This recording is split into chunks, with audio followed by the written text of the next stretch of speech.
تعمل ايه لو بتشتغل اكستيريور وبتعمل الرصيف، وبدل ما ترصف بلوكات تعال اقولك على طريقة توفر معاك وقت ومجهود وتطلع معاك اعلى جودة.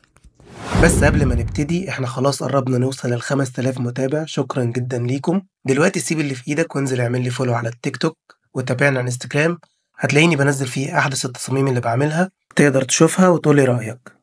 يلا بينا.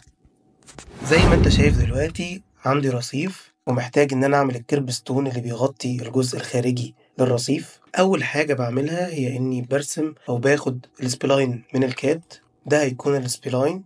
بعد كده برسم شكل الرصيف وبيكون عبارة عن مربع ومعمول له تشنفر، والضلع فيه بيكون 15 سنتي او على حسب انت بتشتغله ازاي. بعد كده بروح على السبلاين بتاعي واحط له موديفاير سويب، ومن السكشن تايب هختار يوز كاستم سيكشن وهعمل له بيك واختار البروفايل اللي احنا عملناه. طبعا من السويب بارامترز اقدر اتحكم بمكان السويب لحد ما يظبط معايا الالاينمنت. طيب دلوقتي هتفضل عندي مشكلة وهي المابنج بتاع الكيرب ستون نفسه.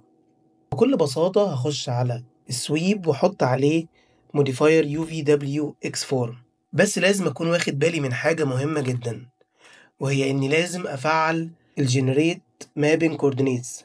بعد كده هروح على اليو في اكس فورم تاني وابدأ اعدل في اليو تايل والفي تايل.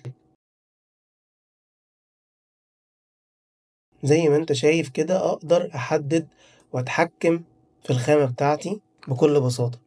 طبعا لو انت عدلت الخامة وخليتها مظبوطة تقدر تطلع بالظبط نفس النتيجة اللي هتحققها لما تحط موديل او تجيب موديل من على النت، ودي هتسهل عليك حاجات كتير، وهي انك توفر في السين لو انت بتشتغل في مساحات كبيرة ومحتاج ان انت توفر بوليجونز او عدد فيرتيسيز كتير.